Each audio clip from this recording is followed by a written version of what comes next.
Hello everyone, welcome back to my YouTube channel. देखती आंखों सुनते कानों, आपको मेरा और सिमल शेख का सलाम। और आज हम एक नई वीडियो लेके आ रहे हैं। हमारे साथ मौजूद हैं Simal Sheikh. Hello my YouTube family, कैसे हैं आप लोग? उम्मीद करती हूँ खैरियत से होंगे। जहाँ होंगे खुश होंगे। खुशी के साथ साथ हमारे चैनल को लाइक कमेंट सब्सक्राइब जरूर कीजिएगा।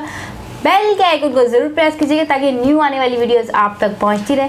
और कमेंट्स और सजेस्ट तो बिल्कुल नहीं भूला करें। जी दोस्तों, आज फिर एक नई वीडियो के रिएक्शन के लिए आपको तो पता ही है कि प्रशांत दबंग की जो वीडियो होती है, प्रशांत दबंग की तरह दबंग वीडियो है। दबंग वीडियो है बिल्कुल। और ये जो आप लोग देखेंगे इस वीडियो को तो आप भी दबंग हो जाएंगे, क्योंकि तो चले आए फिर प्रशांत दबंग की तरह मिलकर वीडियो और हम सब दबंग हो जाए वीडियो की जाने। चलते हैं जी। तो दोस्तों चलते हैं वीडियो की जाने। वीडियो का टाइटल है India forex reserve cross $600 billion. Can we reach 1 trillion soon. मैंने आने वाले टाइम में जो है 1 ट्रिलियन हो जाएगा। प्रशांत दबंग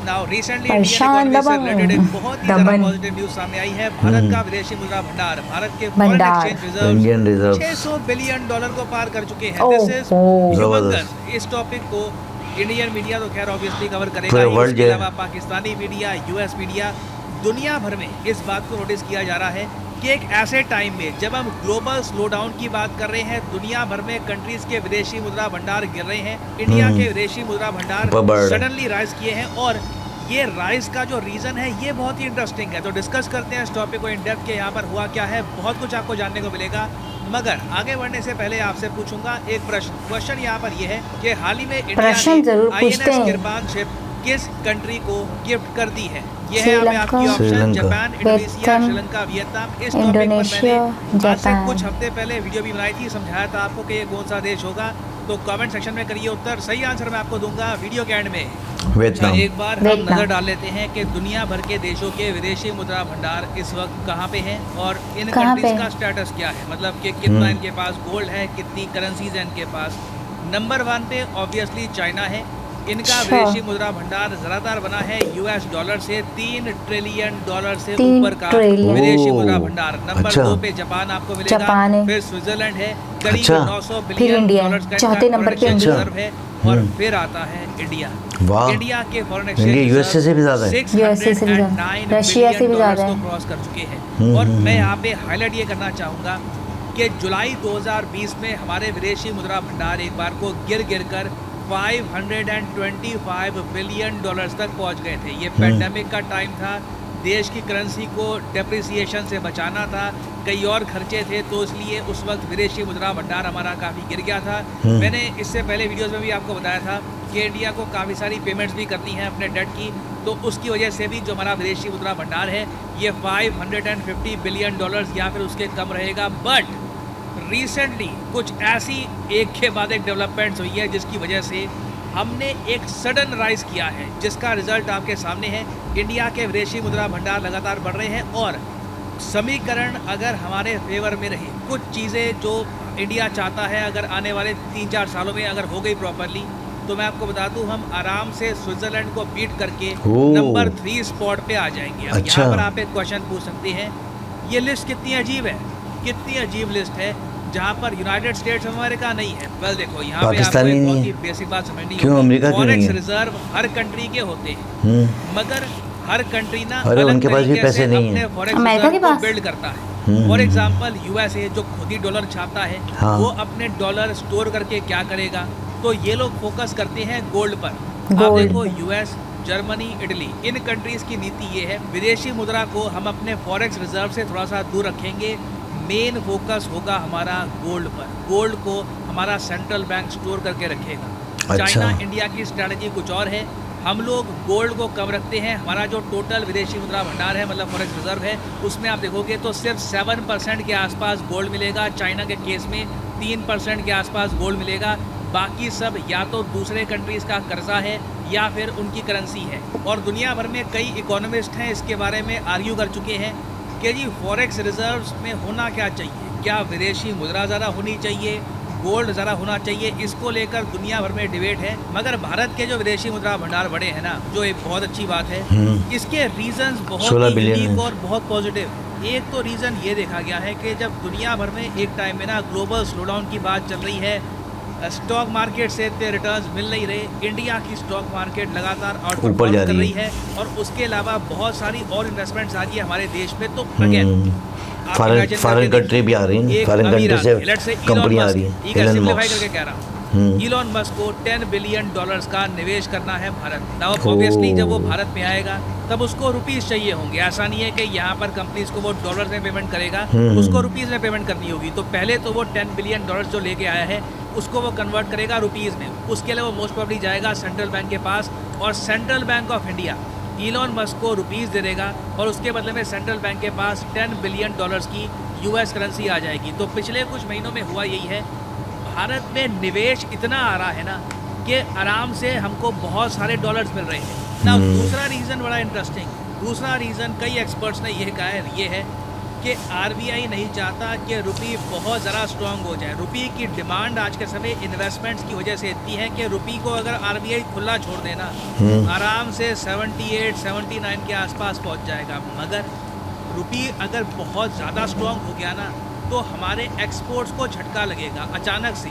जो देश हमसे चीज़ें परचेज़ करते हैं ना वो कहेंगे अरे हमारी करेंसी तो वही रह गई, रुपी स्ट्रांग हो गया, चलो कहीं और से देखते हैं परचेज़ करने का। तो अभी के लिए ना सिंस इंडिया के कई एक्सपोर्ट्स में मोनोपोली नहीं है, हमें अपनी करेंसी को थोड़ा सा कमज़ोर भी रखना पड़ेगा। हमें इंश्योर करना पड़ेगा कि रुपी बहुत ज़रा स्ट्रांग ना हो जाए। क्योंकि अभी भी मैं आपको बता दूँ इंडिया के जो इलेक्ट्रॉनिक एक्सपोर्ट्स है ना इस ग्लोबल स्लोडाउन में 56% बढ़े हैं और उसके अलावा यूएई समेत कई कंट्रीज 82% इंडिया के एक्सपोर्ट्स लगातार बढ़ते जा रहे हैं। तो अभी नीड ये है कि रुपी एक लेवल पर रहे, बहुत कमज़ोर ना हो जाए, वो भी ख़राब है।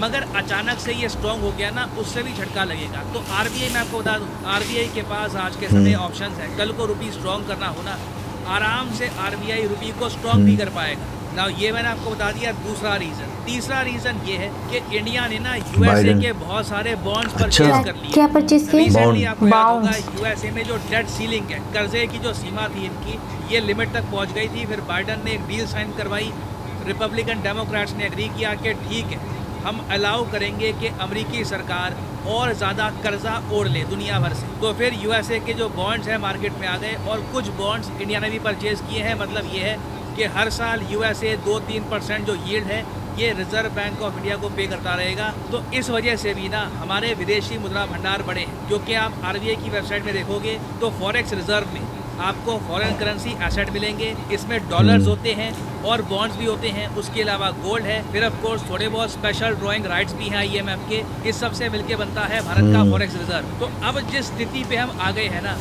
सरकार कंफर्टेबली ये कह सकती है, रिसेंटली हमने देखा भारत के यूनियन मिनिस्टर पीयूष गोयल साहब ने ये बात कही भी है कि इंडिया के विदेशी मुद्रा भंडार इतने हैं कि हम कंफर्टेबल हैं, हमें कोई दिक्कत नहीं आएगी आने वाले 5 से लेकर 6 साल। आराम से कोई आपदा आती है, फिर से पेंडेमिक आता है, कुछ भी आता है, हम आराम से झेल सकते हैं, इतने पैसे हैं। और अब फोकस हमारा ये है कि जो हम फ्री ट्रेड एग्रीमेंट साइन कर चुके हैं, साइन करने वाले हैं, उनसे हमें सरप्लस जनरेट करना होगा। आपको पता होगा कि इंडिया ट्रेड एग्रीमेंट साइन कर चुका है सब कंट्रीज़ के साथ, Australia, Chile, Japan, Malaysia, Mauritius, Thailand, Singapore, south Korea, Sri Lanka, UAE. Of course मैं इसमें जो मल्टीलैटरल एफटीए है उनको काउंट नहीं कर रहा। जैसे फॉर एग्जांपल हमने एक साइन कर रखा है आसियान के साथ, उसको मैं यहाँ पे काउंट नहीं कर रहा।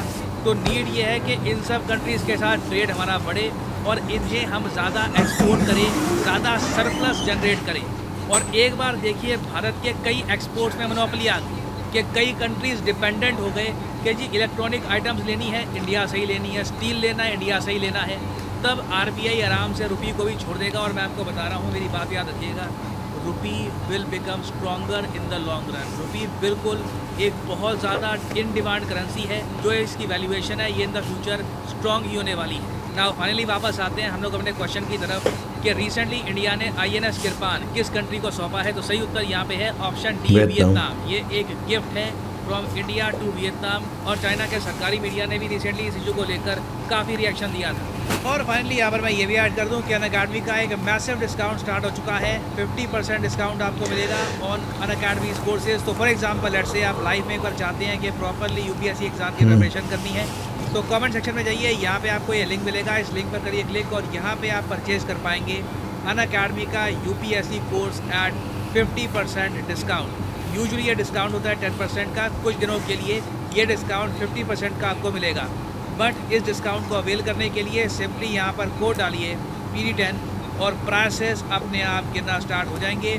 You will be able to save a lot of money, so use the code PD10 and save money. इसी नोट के साथ ये है वीडियो का।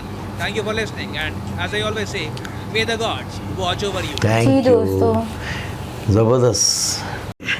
जी दोस्तों, आपने देखी कितनी ज़बरदस्त ये वीडियो प्रशांत दबंग की और कितनी बड़ी बड़ी इन्फॉर्मेशन आपको इस वीडियो के तवज्जो से मिली। रिमन अगर 4-5 साल भी गुजर जाएं तो तब भी जो है वो अपने आप को जो है सर्वाइव कर सकते हैं। और वैसे भी अब आगे ग्रो कर रहे हैं तो फिर ग्रो कर रहे हैं तो पीछे तो आने की बात ही नहीं बनती। बिल्कुल। तो आप ये देखेंगे $600 बिलियन जो है फॉरेन रिजर्व जो है ना उनके पास मौजूद है, और $1 ट्रिलियन जो है ना, $1 ट्रिलियन जो है होने जा रहा है, क्योंकि जिस रफ्तार से इंडिया में तरक्की हो रही है। और गोल्ड भी है उनके पास। गोल्ड तो वैसे ही तो पूरी दुनिया में सबसे ज़्यादा गोल्ड जो है इंडिया के पास है। इंडिया के पास उसकी एक वजह है कि वहाँ पे पहनावा ओढ़ना जो है, फिर वो कल्चरल जो है ना, इस तरह की चीज़ें जो है बहुत ज़्यादा जो है यूज़ होता है।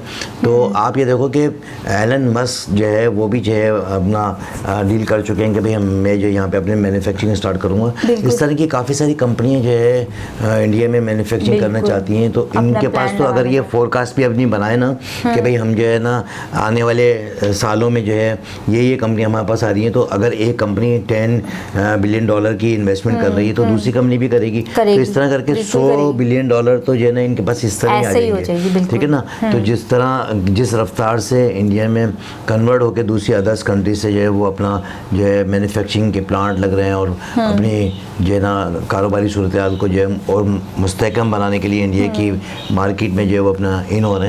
तो उस रफ्तार को अगर देखें तो ये और ज़्यादा जो है ना इन्होंने जो अपनी फोरकास्ट बनाई है उससे भी ज़्यादा कहीं आगे निकल जाएंगे। कि जिस तरह इनकी फॉरेन पॉलिसी है, फ्री ट्रेड एग्रीमेंट हुए हुए हैं हर कंट्री के साथ, और किस तरीके के जो ताल्लुकात हैं वो उसको अगर आप बरोकार लाएं तो इंडिया जो है बहुत आगे जाएगा। फिर सबसे बड़ी बात है कि लाखों लोग जो है इंडिया के वो बाहर जाके काम कर रहे हैं, वो अपना पैसा जब वहाँ से कन्वर्ट करके भेजते हैं। अब तो आजकल तो वो चक्कर चला है UPI के ज़रिए जो है ना वो कन्वर्ट करेंगे पैसे, तो उसका भी अलग एक उनको जो है बेनिफिट मिलेगा। तो वो पैसे भी इनके पास आ रहे हैं। फिर आवाम जो है ना वो अपने कंट्री को जो सपोर्ट करने के लिए तैयार है। हमारा जो पैसा है, जैसे कि हम अपने आपको जनरलाइज, हमारे तो इन लिस्टों में कहीं ना कहीं नाम ही नहीं है, क्योंकि हमारे पास तो सिर्फ जो है $22 बिलियन जो है हमारे पास रिजर्व है, ठीक है ना। बाकी हमारे पास नहीं है, क्योंकि गलत पॉलिसियाँ और सिस्टम को जो है ना एक स्टेपल गवर्नमेंट नहीं आ रही। सबसे बड़ी बात ये कि स्टेपल गवर्नमेंट नहीं आ रही। जब एक जगह पे रुके तो फिर वो अपने प्रोजेक्ट लॉन्च करें, कुछ चीज़ें बेचना शुरू करें, कुछ चीज़ें बनाना शुरू करें, तो वो चांस ही नहीं मिल रहा। कि एक बैड लक है कि अब तक जितनी भी गवर्नमेंट्स आई हैं वो अपना टर्नओवर जो है ना पूरा नहीं कर पाई। तो ये एक हमारा जो है बैड लक है। लेकिन अगर अदरवाइज़ अगर आप इंडिया में देखें तो वहाँ की आवाम जो है वो पैसा लगा रही है और बड़े बड़े जो है मॉल बना रहे हैं, बड़े बड़ी जो है अपनी इन्वेस्टमेंट कर रहे हैं। तो यहाँ का जो पैसा है हमारा, ज़्यादातर लोग जो है यहाँ से घबरा कर अपना पैसा सेव करने के चक्कर में दूसरी अदर्स कंट्रीज़ में जा रहे हैं। कोई UAE जा रहा है, कोई कहाँ जा रहा है, तो काफ़ी सारे लोग यहाँ से माइग्रेट कर रहे हैं। तो ये भी एक वजह है। लेकिन आप ये देखें कि हमारे पड़ोसी हैं और उन्होंने इतनी मेहनत करी, और जो मेहनत करता है, जो लगाता है, तो पौधा लगाएंगे तभी तो वो दरख्त होगा, जब भी फल देगा ना। यहाँ पे पौधे ही नहीं लगाए तो दरख्त ही नहीं बना, और नहीं फल तो फिर दूर ही चला गया, कैसे देगा जब पौधा ही नहीं होगा। ये वजह है। तो ये एक वजह है कि इंडिया जो है आज जो पूरे वर्ल्ड में जो है नज़र आ रहा है, और वर्ल्ड की जो है एक जो है आप देखें कि उनको शौक पड़ गया कि भाई ये इतने सारे पैसे, चौथे नंबर पर है वर्ल्ड में, चौथे नंबर पर है, और तीसरे नंबर पे किसी भी टाइम पर आ जाएगा। स्विट्जरलैंड को भी बीट करके, स्विट्जरलैंड एक मजबूत कंट्री है। तो आप ये देखें कि स्विट्जरलैंड को भी बीट करने में जो है ना ये मना कुछ टाइम लगेगा कुछ थोड़ा सा। तो दोस्तों आपने देखा कितनी ज़बरदस्त ये वीडियो प्रशांत दबंग की, और उन्होंने जो इन्फॉर्मेशन दी वो हिला के रख दिया। और जो लोग इनको देखेंगे, जिस कंट्री में ये खबर जाएगी, तो वो तो वाकई हैरान हो जाएंगे कि भाई इंडिया इतनी आगे चले गई, इंडिया इतनी। और वाकई उन्होंने करके दिखाया कि जो उन्होंने सोचा था कि हम ये करेंगे, जो सोचते हैं कर लेते हैं, सोचते हैं कर लेते हैं, यानी कि इधर एक इरादा किया है कि इसका ये फ़ायदा होगा और फ़ौरन उसके ऊपर जो है ना काम करना शुरू कर देते हैं। हमारे यहाँ तो जो है ना आपस में वो लड़ाई फड्डों में जो है ना वो प्रोजेक्ट ही जो है लॉन्च नहीं हो पाता। अब तक हमारा जो है ना अभी तक पानी का मसला हल नहीं हुआ, बिजली का मसला नहीं हल हुआ है, तो हम जो है ना बिजली पे मजीद अभी और पैसे चढ़ चुके हैं। एक बात मैं और बताऊँ इस वीडियो के तवज्जो से, आप यकीन करें कि हम लोगों से ज़्यादा अमीर तरीन मुल्क कोई नहीं होगा। नहीं, यहाँ की आवाम बहुत अमीर है। देखो अमीर तरीन मैं बता रहा हूँ क्यों है हम अमीर तरीन क्यों है। अगर आप इंडिया में पूछें कि भाई चीनी क्या किलो है, आटा क्या किलो है, दाल क्या किलो है और जो है ना अपना तेल क्या किलो है, तो वो हमारे पैसों से वो 50% माइनस में है, ठीक है ना। हम तो 200 हम तो डबल रेट में ले रहे हैं, 200 कुछ रुपए का दूध खरीद रहे हैं। अगर बिजली 150 रुपए किलो चीनी हो गई है, 70 रुपए का एक यूनिट हम जो है बिजली यूज कर रहे हैं, ठीक है ना। और जो तेल जो है महंगा खरीद रहे हैं, हम आटा पर लीटर 560 या आटा महंगा खरीद रहे हैं, तो हमसे ज़्यादा अमीर तरीन मुल्क कौन होगा भाई। पाकिस्तान की आवाम के पास बहुत पैसा है, जब भी वो सरवाइव कर रहे हैं कि भाई अपना, क्योंकि देखो एक जब महंगाई होती है तो लाजिम बच्चों को तो खिलाना पिलाना ही है ना, तो जैसे कैसे भी करके डबल मेहनत करके अपने बच्चों को पाल रहे हैं।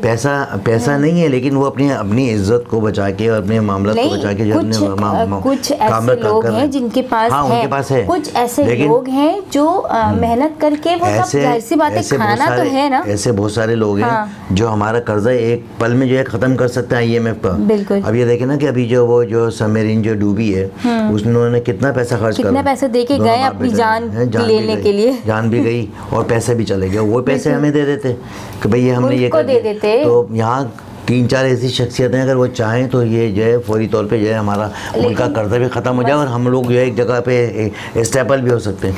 लेकिन ऐसा कोई भी नहीं करता, हर आदमी अपने पैसे को जो है कन्वर्ट करना चाहता है। अल्हम्दुलिल्लाह पाकिस्तान की आवाम के पास है तो वो सरवाइव कर रही है। अगर नहीं होता तो आज पाकिस्तान का क्या हाल होता। जो श्रीलंका का हुआ था बीच में, बुरहान आ गया था, वहाँ लोग परेशान लाइनों पे खड़े हुए, दुकानों पे खड़े हुए, ट्रक जब जा रहे थे यहाँ से इमदाद गए, यहाँ से दूसरे मुल्कों से इमदाद गए, तो वहाँ लोगों ने बहुत लड़ाइयाँ लड़ी हैं, $1 बिलियन दिए। बिल्कुल। अच्छा आप ये देखेंगे ऑस्ट्रेलिया से एक बंदा यहाँ पर आया था, उसने आके जब यहाँ देखा कि यार शादी हालों में इतना रश है, इतनी बड़ी बड़ी फैमिलियाँ, माना 1,000 लोग जो लोगों की दावतें हो रही हैं, वो हैरान हो गया कि यार शादियों में छोड़े साल में 2 साल में 4 साल में घर की एक शादी निकलती है तो चलो लोग जमा करके कर लेते हैं। लेकिन आप सुपरमार्केट चले जाएं, किसी मॉल चले जाएं, अगर आपको वहाँ रश ना मिले, किसी की ट्रॉली भरी भी ना मिले तो आप बताएं। बिल्कुल। तो वो कहने लगा कि यार यहाँ से ज़्यादा अमीर तरीन मुल्क कोई नहीं है, क्योंकि ये शादियों में इतना पैसा खर्च करते हैं, दावतों में इतना पैसा खर्च कर देते हैं, तो यार ये कहाँ से गरीब है? गरीब तो नहीं है, इनके पास तो है पैसे, अपने पैसे खर्च करते हैं। हाँ, नो डाउट आवाम अपना पैसा जमा, आवाम अमीर है, लेकिन ये जो गवर्नमेंट है ना ये गरीब है। वो गरीब हो गई गरीब है नहीं, गरीब कर दी उनको। मैंने तो अपनी जिंदगी में इसको गरीब ही देखा है, तो मैं तो है ही बोलूंगी। वो शो कराते हैं कि गरीब है, लेकिन अमीर गवर्नमेंट तो कभी खत्म कर गए, वो खत्म कर दिया। तो बहरहाल दोस्तों कितनी ज़बरदस्त ये वीडियो हमें देखने में ये पता लगा, हमने अपना एनालाइज भी किया आपके सामने कि हम लोग कहाँ खड़े हुए, लेकिन ये कि वाकई खुशी होती है कि भाई जो कंट्री मेहनत करेगी वही आगे बढ़ेगी। हमारी भी जस्तजू बढ़ती है कि हम भी जो है कुछ इस तरह हमारी अपनी कंट्री के लिए भी कुछ होना चाहिए, लेकिन जो करने धरने वाले हैं वो अगर थोड़े से एक्टिव हो जाएँ तो फिर ये भी कंट्री ये थोड़ा सा ऊपर आ सकती है। तो दुआओं के साथ जो है हम ये दुआई मांग सकते हैं अपने लोगों के लिए भी। तो दोस्तों इसके साथ ही मुझे और सिमन शेख को इजाज़त दें, नेक्स्ट वीडियो में दुआ से। अल्लाह हाफिज़। अल्लाह हाफिज़।